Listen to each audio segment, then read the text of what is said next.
اب جیسا کہ آپ خود ہی کہہ رہے ہیں کہ آپ الیکشن کے لیے تیار ہیں، تو ظاہری بات ہے جب آپ الیکشن میں جائیں گے تو ابھی آپ نے بلدیاتی انتخابات میں اپنی کامیابی کا ذکر کیا، لیکن جو قومی اسمبلی اور صوبائی اسمبلی کے الیکشنز ہوتے ہیں اس میں لوگ ذرا مختلف سوچ سے ووٹ ڈالتے ہیں. تو مجھے یہ بتائیے کہ آپ یقیناً صحت کے شعبے میں تو آپ اپنی کافی کامیابیوں کے بارے میں لوگوں کو بتا سکتے ہیں، تھر میں بھی آپ نے کافی کام کیا، لیکن ہم یہ دیکھ رہے ہیں کہ کچھ کافی ساری قانون سازی کی سندھ اسمبلی نے، لیکن بہت سی جو قانون سازی ہے وہ صرف قانون سازی تک محدود رہی، اس میں عمل درآمد نہیں ہوا. مثال کے طور پہ آپ کو یاد ہوگا کہ the Sindh right of children to free and compulsory education کا بل پاس کیا گیا تھا، بچوں کو مفت اور لازمی تعلیم فراہم کرنے کا بل پاس ہوا تھا، لیکن اس پہ عمل درآمد نہیں ہوا.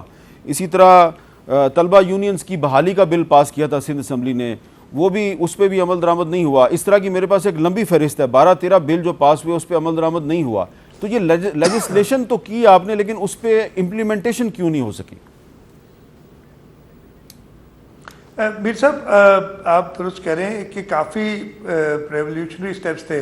جو کمپلسری ایجوکیشن ہے وہ تو آئین کے ذریعے آئی تھنک آرٹیکل 25A ہے جس کے ہے آلریڈی لکھا ہوا ہے کہ پورے ملک میں کمپلسری ایجوکیشن دینی، اور ہم نے اس پہ کوشش کی ہے.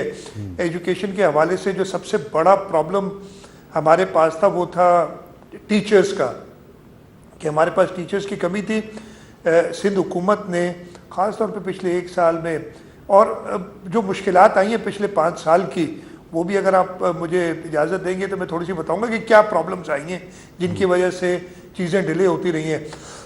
لیکن ہم نے ابھی تقریباً 60,000 teachers, both primary school teachers, secondary school teachers اور کالج لیکچررز ملا کے یہ ریکروٹ کیے ہیں پیورلی آن میرٹ، IBA کی ٹیسٹنگ سے اور پبلک سروس کمیشن کے ذریعے. ہمارے پاس شدید شارٹیج تھی. اب آپ نے یہ ایجوکیشن کی پہلے میں ذکر کر لیتا ہوں پرابلمس کیا ہوئے. ہمارے یہاں انفارچونیٹلی 2 بڑے سیلاب آئے اور کرونا کا جو ایشو تھا. پھر ہماری جو لوکل گورنمنٹ الیکشنز، اب آپ اس میں مجھے الزام دے دیں یا کسی کو بھی دیں، جو بھی ریزن تھے وہ اتنے لانگ پروٹریکٹڈ ہوئے، کوئی 1.5 سال وہ الیکشن چلتے رہے. اور اس دوران الیکشن کمیشن کہتی تھی کہ جی آپ بھرتیاں نہیں کر سکتے، آپ جابز نہیں دے سکتے، آپ ڈیولپمنٹ کے کام نہیں کر سکتے، وہ قدغن لگا دیے جاتے تھے. اور میرا خیال ہے یہ سسٹم کو چینج ہونا پڑے گا کہ elections should be a normal process of life. کوئی ایسا نہیں ہو جاتا کہ جی آپ نے ہر چیز اسٹینڈ اسٹل پہ کر دینی ہے اگر الیکشنز ہو. اس کی وجہ سے ہمیں تھوڑی سی تکلیف ہوئی. میں یہ آپ کے سامنے کہتا ہوں کہ اس ایجوکیشن میں جو ہمارے پورے پروگرامز تھے ہم کمپلیٹلی وہ کمپلیٹ نہ کر سکے، اور اس کی ریزن یہی تھی، اور سب سے بڑی ریزن تھی مین پاور، اچھی ٹیچرز.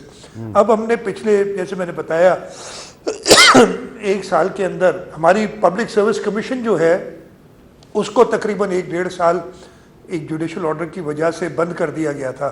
اور بڑی مشکل سے ہم نے سپریم کورٹ سے جا کے اور کوئی قوانین انہوں نے کہے کہ چینج کرنے، وہ ہم نے سب کیے.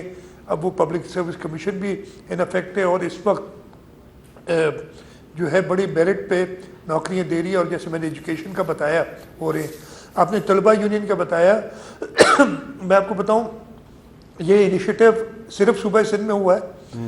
صوبہ سندھ میں چیئرمین بلاول بھٹو زرداری صاحب کے حکم پہ ہم نے یہ ریوائیو کیا ہے.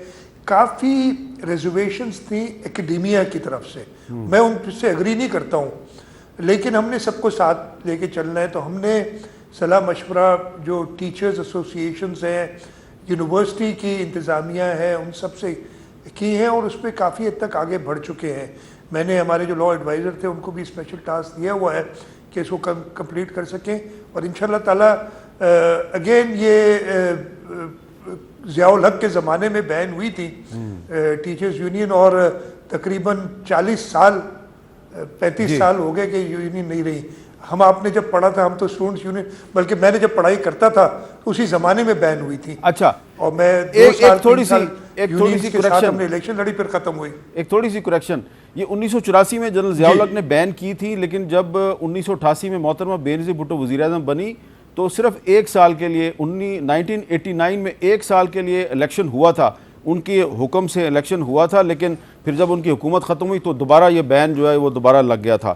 تو 1 سال کے لیے صرف محترمہ بینظیر بھٹو صاحبہ کی وجہ سے یہ بین ختم ہوا تھا.